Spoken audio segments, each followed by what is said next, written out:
Welcome to the Mizell Show. An inspiration for a new generation. Hi, I'm Alanna Mizell, a loving mother of two, a devoted wife to Steven, and an entrepreneur helping women realize their dreams and potential. And I'm Steven Mizell, caring father of two, a devoted husband to Alanna, and a driving force to help young men prepare for life after college football. And if that wasn't enough, we're a biracial couple. She was raised in the North, but I was raised in the South. The only thing normal about our lives, who am I kidding? It's never normal around here. Join us for the Mizell Show. Right now.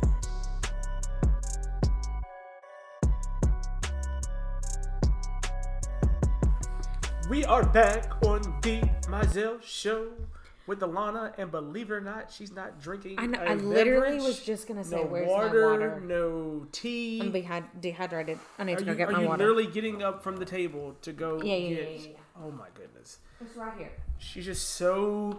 Is the water like your comfort blanket? Like you just need to have it? It's either that or alcohol, and it's too early for that. Oh my goodness. Goodness gracious. Y'all, yeah. I'm kidding. She's a kidding. joke. I guess. Sort of. It is summer now. Kids are out of school, you know? Yeah. Kids are out of school, fun in the sun kind of thing. It's not really fun here, though. It is fun. It's hot here. It's hot. But I think parents and people can agree that people get so excited about, oh my God, summer's here. Yeah, I'm excited about summer, but about $1 for every time I'm bored or what are we doing today? No, it was the first day of summer for Adele last week. They got done on a Wednesday afternoon, Thursday morning. She woke up at 5:30. She woke up at 5:30. Didn't sleep in at all. What are you doing? We literally said go back to sleep. She was like, no, I'm good. And then it was 6:15? 6:15. And she said, I'm bored. And I'm like, no. We're not doing this. Not doing that. You have plenty of toys. Once you've exhausted every toy that is in your Alana room. said every toy in your room. Have you opened up every birthday present and played with every single... If it's an art thing, I want every piece of paper done. Yeah. Every one of them. And she found something to do quickly because I was like, Adele, it is 6:15 in the morning and your first day of summer. I'm going to need you to, we're going to figure this out. Yeah, but, your mama's not going to handle that, so you better figure that out. And at the same time, we're like, we got to work. So I don't know what you're going to be doing, sister. No, they're going to camp, but, ooh. Yeah. So it is not for the faint of heart. So we've taken a couple weeks off, which is fine. We took a little trip, and Alanna finished 9 books since we've been on the podcast. That's not true. So what are you reading right now? I am reading A Book of Two Ways by Jodi Picoult, who's from New Hampshire, just so everybody knows. You love some Jodi Picoult. And I love to go into bookstores. I'm sure everybody's shocked, but I love to go into like little mom and pop bookstores. Yes. Wherever we go visit, and I typically buy at least one book. I found 2 Jodi Picoult books. You bought 4 books total, right? Or just 2? No, I just bought 2. Oh, you had like 9 in your hand at one point, and then you scaled it back. That's not very kind. It's not very kind? So I had the 2 from Jodi Picoult, but I brought 2 with me. Yeah. Which was good because I finished both of those while we were there. You did finish the books. Thank you. I mean, and people on our podcast know Alanna is an avid reader, and she knocks them out, and I am just living for the Cliff Notes. I'm like, hey, what's happening? Give me the juicy deets. And then I feel like I read the book, but I didn't. Alanna read the book. So, but yeah, so you're reading the Jodi Picoult book. Picoult. Yep, I'm reading that right now. Okay. I've also been listening to some new podcasts. There's one called Are You Menstrual, which is kind of funny. It talks about women's hormone health and like really focusing on cellular turnover. Yeah. You want me to sound super nerdy? There it is. I don't think about super nerdy. Just feeling educated. And that's a misconception I think people have nowadays or recently, that if someone is like diving in, why do we, not just you, like jump to it as I'm nerdy, but I'm like, you're just educating yourself on things that a lot of times you're glazed over with. Yeah. You know what I mean? I think it's also really hard to find, like I remember in school, we would go and we would look and see if they're, like you couldn't use Wikipedia because it wasn't an academic source or whatever. Yeah. And I think we have an even harder time now because you're like, I don't know if I trust the internet. I don't know if I trust this person. What podcast can I trust? And really one way that I kind of dig in and figure that out is if they are referencing medical journals or specific medical articles to where you can kind of see their frame of reference. To me, I'm like, okay, then I can go read where they got their information from and better understand like how many more times. And I know that's a lot more work, but I don't want to believe something just for face value. I want to be able to dig in, read it in multiple scenarios to where I'm like, okay, this is truth. Yeah. And I think that happens a lot of time in diet culture. Specifically, we're like, oh, let's just take this, new shot, for example, as that's what I need because I can't lose weight. Well, is it really what you need? Like, what is the root cause? I think that just happens a lot. Yeah, and I think also a lot of times we go for these quick fixes, and no matter what it is, and you don't validate the long-term effects of it. It's like, okay, I am okay, hypothetically, doing XYZ. I reached this mini goal in XYZ months. What happens next? Like, I don't feel like I want to put myself to this for the long term, of my health journey or whatever it is. So no, that's very interesting. Yeah. I'm back to listening to The Pivot. The Pivot is a podcast. What is The Pivot? I've never heard of that. It's a podcast by former NFL players who kind of talk to how when you finish playing, there's a pivot. And many times people are not prepared for that pivot. So they talk to people of all walks of life, whether it's sports people or the one I'm actually finishing up now, they're interviewing The Rock. And his story is just like phenomenal. One of the better ones they did was with Michael Beasley, a former number one NBA pick, and just talk through his journey. It's a really good podcast, good people behind it. And so I've enjoyed listening to them. You know that every Friends fan on here is now thinking of Ross when he goes, pivot. That's all I can think of. Okay. And last but not least, you don't know what I'm talking about? No, I've never watched Friends like that though. Oh my! Okay, I gotta show it to you. I will just put Friends on in the background and just chuckle because I know what's happening. So we've had some cultural awakenings this past week too. Like, I think Alanna knew that I'd never been a Friends fan, but also she got kind of called out because she's never seen Friday, and I just assumed Alanna had know what that movie is. Like, it is like a classic in African American culture. Like, I'm not African American though. But we have to remember that I was not raised by African American people. But there are things that you know about that I wouldn't expect you to know about. That's I'm like, true. You knew that, you heard that, and so valid. But this, I have seen this. With Chris Tucker and Ice Cube? I just looked it up. I have seen it. Yes, I have. Okay, Yes, I have. Okay. And I think for a while, but see, I thought that the Barbershop was a spinoff from Fridays. No, it's Ice not. Cube. It's not. It's the same. It's Ice Cube, but it's not. Yeah. But they're both funny. Oh, they're hilarious movies. Like, they're all great movies. I think Barbershop is hysterical. Barbershop is a really good one. Are there two of them? There are two Barbershops. Right? Might be three, actually.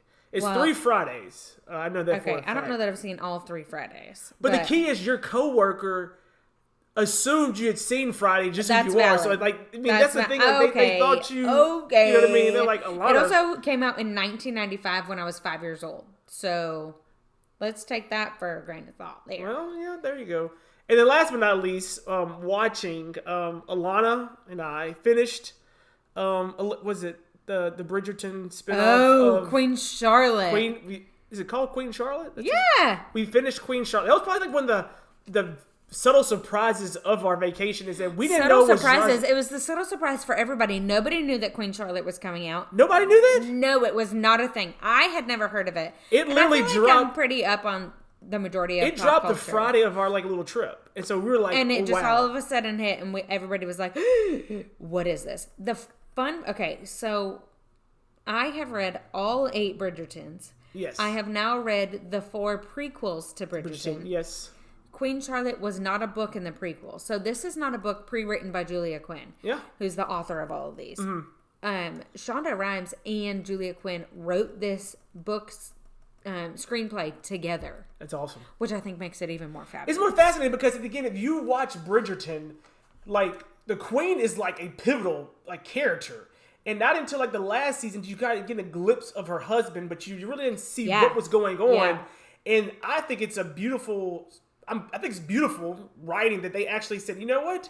Let's let people know about this. Yeah. And it was But phenomenal. so Shonda Rhimes. Oh, it was fun. I mean, so Shonda to do it. And little plug for them as well. Also go listen to the soundtracks. Because half of it is Beyonce. A little Alicia Keys. You got a little Alicia Keys, but it's all just the quartets that are playing it. And oh my gosh, you guys, beautiful. It's so beautiful. So before we dive in. So beautiful. Is Queen Charlotte your favorite? Is it trump the other Bridgertons? Ooh. No, because I know the ones that are coming. No, well, you guys are the ones that are released, Alanna. Oh. No. The second one is still my favorite. Second one's still your favorite? Yeah. Okay. Kate is, just like from a character perspective, Kate has been one of my favorite characters. Yes. Who was the lead woman in the second one. Yeah. So I'm going to come on record and say Queen Charlotte's my favorite. Like the character of Queen Charlotte, the perseverance, the journey of her husband, like it, yeah, I got it. It's like it was drama in that. There was drama, a hard drama. What's interesting in the books is that she's not mentioned like that. Yeah. Ever, like even the precursor, it's not mentioned that way. Yeah. So like Shonda made her a character, which I totally get, and it actually is based off of, there was a king of England, of course, I think it was George, what they were seen as like a little bit mental. Of course, it's a fabricated story, like nobody really knows what all happened like that. But I thought it was interesting that Shonda chose to run with it in that format. I also think it's really interesting to see the mother-in-law, the former queen, like that push and pull play, and correlate that to the crown. Yeah. Because in the crown, you've got Queen Elizabeth's mother, who in the very beginning really tries to play a pretty sturdy role and influence Queen Elizabeth in how she kind of rules England. And Queen Elizabeth just shot it down. She said, I'm going to need for you to back up. I got this. So it's very interesting to look at British culture and how Americans essentially interpret it. Yeah. But The Crown is done by British people. But it's all fascinating. All fascinating. I do think that it's important to note that from when The Crown came out and when Bridgerton came out, you will notice a distinct change in how women do their makeup now. So you'll notice a emphasis on skincare and less makeup for women, and like embracing their natural features. Less makeup, more skincare, and less kind of layering and trying to look more no makeup vibe. And I really think that's been played a role from the pop culture in relation to The Crown in the Bridgerton series. Yeah. I'm just throwing it out there. A little tidbit of information from us here. So you've said some pretty interesting people. I think we all know you're a huge fan of Shonda. Like she's brilliant in her own industry. She knows brilliant. She knows what she's doing. So I think that she is an underestimated brilliance. I can see that. Yeah. Similar to Dolly Parton. Like, you think of Dolly Parton as like big boobs, country singer, small waist, blondie. She's brilliant. Yeah. Brilliant, and she's worth billions of dollars. I don't think Dolly Parton's worth $1 billion. I don't think so. Let's Google it. We're going to Google it right I'm going to say now. her net worth is $280 million. Okay, that's still a lot of money. I'm not saying it's not a lot of money, but I don't think she's in the billions. Let's see. What is Google saying? Oh, you're so right. I'm so wrong. She's still worth a lot of money. Oh, she is. $650 million. She's close to $1 billion. She's over $500,000. I mean, and you would have said that little girl that wore patch color clothes growing up was going to be worth it. Like, she didn't, I don't believe she graduated from high school. I don't think so either. So with that being said, I want to come out and ask you, does Dolly Parton or Shonda Rhimes make your dinner table? If you could have anybody at a dinner table. So last episode we were talking about your kitchen table in relation to Michelle Obama, and if you all haven't watched it now on Netflix, like, what's wrong with y'all? Oh yeah, watch the kitchen. And if you haven't listened to the last episode, go back, pause it, go back, come back to this one. Exactly. Would they make my dinner table? Who would? First of all, are we talking? How many seats do I have? As you say, are we doing square table or round table? Round. Gotta have round. Gotta see everybody. Okay. Let's do, including as we sit at a rectangular table. Besides the point. Let's do round, I mean, what's comfortably around, like 6 people total? You can do 6, 8, 10. 10's a pretty big table. Like wedding tables are typically 10 people. 10's too many. Let's do 6. You got 5 people. Who's at your... I only have 5. Only have 5. Okay. Oprah's there. Oprah's there. Michelle's there. So you have 3. I feel like this is serious. Oprah, Michelle. So let's talk to those 2 while you think then. Okay, I think this is gonna be a little off, and people are gonna be like, I don't know who that is. I would put Gracie Norton at that table. She's a TikTok influencer, but I think that she carries a lot of weight in terms of vibrancy and kind of balancing out current societal pressures and things like that. I think she's a fascinating person. I think the mix of those people. She's a bopper too, though. She's younger. Yeah, younger. Yeah. She's definitely a Gen Z. God, fascinating. Michelle, because she's just a powerhouse. Yeah. And her and Oprah together and conversating. Adele would be on there. Ooh. Who Adele is actually also friends with Oprah.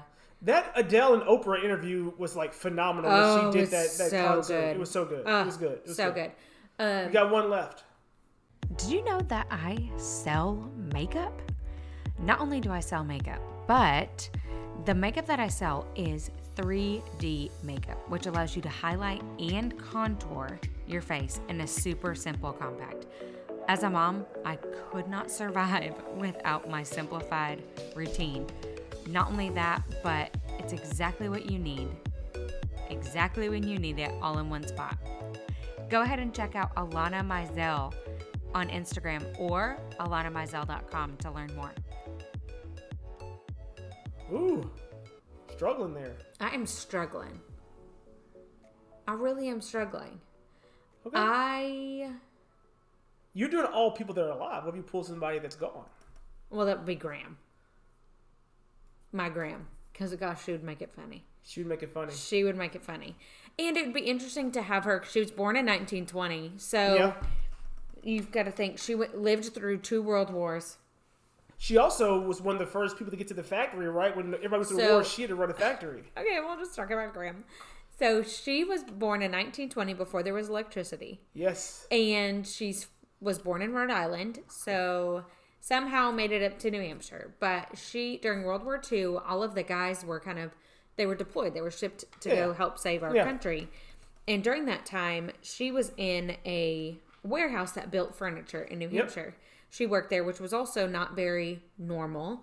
At the time, she started as just a receptionist. And then as all the guys were deployed, the gentlemen that were left were, they weren't fit to be in military function or were too old. So she actually ended up running that factory for furniture. Really? And was running the gig till everybody came back. Yeah. Oh, wow. Just like a powerhouse. Because, she was the one that, the receptionists always know what's going on. Yeah. They always got the tea. Kind of like more of like a chief of staff or a business operations person. Now most companies are too big. You've got to separate the roles. Yeah. But then, they were the keeper. And so, she ended up running the company while people were deployed. Oh, wow. Isn't that fascinating? It is fascinating. She's the boss. So that's Graham. And she lived through the Great Depression. Lived through World War II, lived through Y2K, even though everybody thought it was going to be the end of the world. End of the world, yeah. When she died, she was 95, almost 96. And she could still touch her toes. Yes, she could. She just was a boss. So I just think that kind of wisdom, old wisdom, and the level of that doesn't matter. She just had this thing about her, does that really matter? Because she had lived so much life. It was just, I think that mixed with Oprah, who has also lived a lot of life, but in a different way. Mm-hmm. And then you add in the intelligence of Michelle Obama. Not that other people aren't intelligent. And then you add in kind of a level of transparency that Gracie Norton has of the current, the current marketing. You've got to think Oprah, Michelle, they both came up, and even Adele, they came up when the internet was big, but social media wasn't the only thing. Mm-hmm. And so artists and people could still make it before, not on TikTok. Yeah. and like not need social media. Like Adele doesn't need social media now. Like she is who she is. True. Same with Michelle and same with Oprah. Yeah. Now they have teams that do that for them, but that's not what made them. But Yeah. with Gracie, that is what made her. Yeah. And valid. is making her. Yeah, making her. So yeah. I think it's just a different component, and to see her ability to stay humble and authentic would be very interesting in that dynamic. It would also be interesting to see a conversation between, let's say, Graham and Gracie. Just the fact of like just a pure conversation, because you know we've seen who Gracie is on a screen, but to be at a table with her and being able to really see even more how maybe authentic she is or not. We've never met the girl in person, but you know, just be able to see that and have people who've gone through life, and even you, to be able to have those kind of heartfelt conversations. So, well, and I think it's also interesting when you kind of put a dinner table together. I think it's important to, like, when you're picking your perfect dinner table, because y'all, this is going to happen. Graham's going to come back from the dead. It's going to happen on me, Oprah, and Michelle. And Gracie and Adele, like, come on now. Anyway, I think it's also important to realize that you have to have a balance of personalities, and I think each one of those women can hold their own. Yeah, I agree with that. Yeah, so that's my dinner table. It's a dinner table. It's my dream dinner table, round table. Oprah, let me know if you want me to come over. What are you serving? I'm not serving squat. It's going to be catered. I thought you say Sushi Jimmy. No. Oprah's going to have it at her garden. I'm sure it's going to be food from her garden. It's fine. Okay. She's invited us over. She's invited you. So that's at your table. I would just cry if Oprah ever called me. I think you would cry. I think a lot of people would. I mean, I know you would cry. I think a lot of America would just cry if Oprah ever called you. Yeah. Yeah. Yeah. Okay, who was yours being? So my 5 would be It's going to be so interesting to hear the differences. Obama. Okay. Obama would Are be... Are dinners happening at the same time? The Obamas are coming to town? I'll hang out with Barack while you hang out with Michelle. You know, Tough life. Tough life. Former president. Yeah, okay. Where's Secret Service? They're hanging out outside? I would definitely have Barack. I would then go to Rex Chapman. I don't know who that is. Rex Chapman is a former NBA player, now turned really, I would say a advocate for just mankind and humans.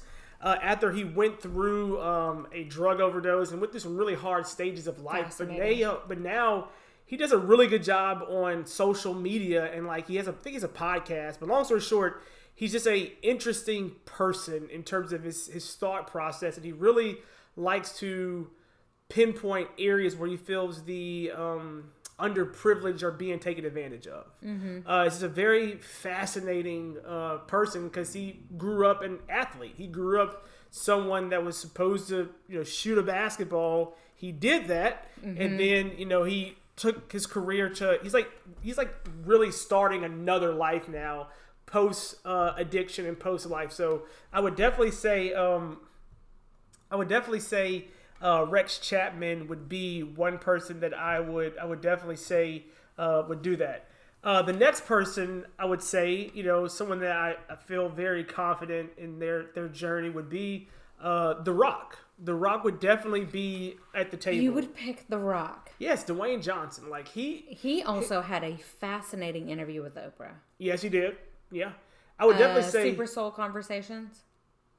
Yeah, that series it's a podcast. Yep. But yeah, Dwayne Johnson would be at the table. So you would have Dwayne, you would have Rex Chapman, you would have Obama, because I just think those dynamics of people would be be fascinating just to have those people.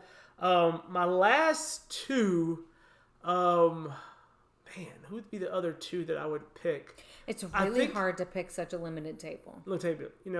I'm not trying to. I don't know why I'm picking two presidents, but I would pick JFK. Oh, we're bringing him back. I would bring JFK back just from it would be fascinating to see the dynamic between Barack and JFK. Yes, and I also feel JFK from a history standpoint of the pressures of his family, and like the Kennedys were entitled before it was entitlement. I'm just saying, but in general, having those pressures and then actually rising to the facet of... They were celebrities before Hollywood really happened. Yeah, exactly. Well, I guess it was about the same time that Hollywood was happening, but they were famous for not being in movies. Yeah, exactly. So it's like we're at the star level of Marilyn Monroe. Yep. Before JFK ever was president. Yeah. That's the thing. Yeah. So I would say JFK would be, and then the last person at the table, of course, I have to invite just for pure entertainment value. I would invite Kanye West. He's the last guy at the table. Why just... I think... because those four people, including myself, I think could really... I'm not going to say benefit, but like he is such a interesting human being from a standpoint of who he was before, how he rose to his stardom, quote unquote, and then now where he is. So I think that's so interesting. Would Kanye be on his medication or off? I want him off. You want him off. And then are you going to have name tags so people know the difference between you and Kanye? I thought you were going to say the difference between would you call him Kanye or Ye. That's what I thought you were going to say. No.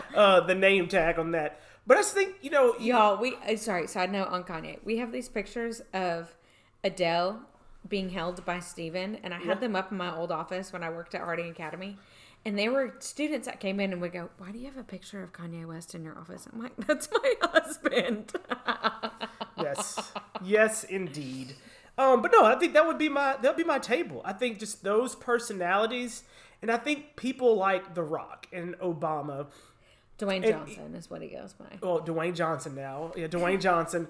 And even Rex Chapman could really have a really interesting conversation with Kanye. And I think JFK being there and just all of those things. Did you put Kanye there because you think that he needs to have the conversation with those other people? I think he put Kanye there because of maybe the need, but also when you have certain people in a room, it pulls energies.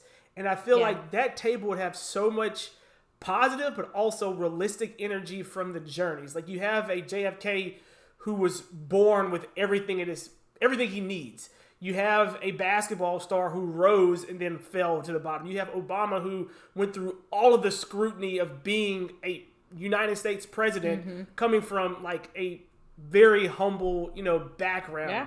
You have a Kanye who also being from Chicago, so would relate a little bit with Obama and his rise to stardom. And people always ask the question, would Kanye be this unhealthy if he never married Kim? Like, those... I think Kanye was already unhealthy, but I don't think that you can actually understand the amount, just how famous Kim Kardashian is until you're there. I was watching... That's fascinating, yes. She was on a podcast. I've got to think who it is. Anyway, she was interviewed on a podcast, and they said, "Do you ever go anywhere where somebody doesn't recognize you?" And she said, "In Japan." I'm like, "You gotta go to Japan for somebody to not know who you are?" Yeah. But it's probably true. Yeah. But in Japan, they know who she is, but they're not like Americans. Like, "Can I take a picture? Can I take a picture?" They like let people kind of be that by themselves. They don't idolize people quite so much because they're too busy idolizing themselves. But I mean, so do Americans. Let's get real. Yeah. But I thought it was interesting, and she even said, they asked her, "When was the last time you were in the United States and you went somewhere?" And somebody said, "And you are," like, and had to ask who you were. Yeah. And she said, it's been like 10 years, if not more. Probably more than that. Can you imagine? Never going anywhere. Never going anywhere, and people knowing who you are. Yeah. That means like even the old Gramps know who she is. And if they don't, the person next to them do, so they're going to figure out who she is. I can't imagine never being able to go anywhere by yourself. Never. Like never. But not only that, but like their children are also now can no longer do that. Yeah. And she was mentioning how Japan is so good for the kids because they can just be. Yeah. And like see what it would have been like to have a childhood normal life. Yeah. But also, I think that Kanye never realized just how famous she is. I think that's a very valid point. And I think he knew she was famous. Yeah. But just how famous and like live that life. And people always say there are times in your life, other lives, that there's a trigger point. And, sometimes it triggers a mental breakdown or Yeah. a something in your life. And I mean, you look back at his quote unquote journey, like you said, you now marrying into this, was that the trigger? You were already famous. Yes. Then you married into somebody who was more famous, and you have an ego problem. Yeah. So how are you going to lower that ego aside to realize that who you married into is more famous than you are? Yeah. And now you can't get away from it. Can't get away from it. I mean, look at Tina Turner, who just passed away. She moved to Switzerland. Yeah. So that people didn't bother her. Yeah. I mean, and even, oh my gosh. I can't think of her name. She just created Henry Rose. Mizell, I can't think of it, but she created Henry Rose. And just before the pandemic, they moved over to Europe so that they bought a place that was like secluded, so that her kids could grow up, and they homeschooled them. But so that way they weren't involved in all of that, and people over there didn't know who she was and who her kids were. Yeah. They sort of knew who she was, but not like, I'm going to bombard you at school and be like, how's your mom? Blah, blah, blah, blah, blah, blah, blah. No. And I think that's that weird time frame. I think that Kim and her kids, this is totally off topic, but I would think that even them going to a traditional college is not an option. No, it's not an option. Not an option at all. Not where like Michelle and Brock's kids went to Harvard? I don't know where they went. Wherever they went, they went to a regular institution. Yeah. And tried to be as normal as possible. Mm-hmm. I don't think that's an option. So, I mean, I would think that would play into his level of insanity. And to that point, can you imagine if JFK was still living? He was so famous then. Yeah. Seriously. Yeah. What would happen now? What happened now? Or Elvis. Yeah. Or some of these people that should still be alive. And the crazy thing is, as we turn the corner and finish, two people at our table, as daunting as social media can be, have now, Rex Chapman has rebirthed his second career based on Twitter and based on his passion to help others and his tweeting and kind of pinpointing things.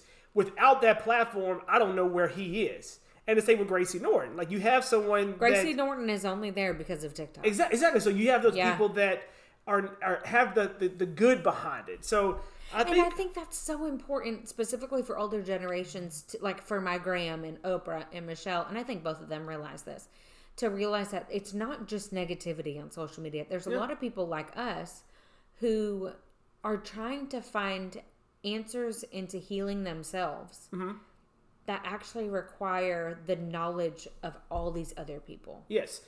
And the key with that, in doing that, I think you make a good point, is to be able to have a reach that you would never be able to have when you're on a healing journey or you're on a journey, but it's also being mentally stable enough to do that journey properly. Because so many people will go into that rabbit hole and, you're like, I need help. So I go to all these things and they get themselves more confused.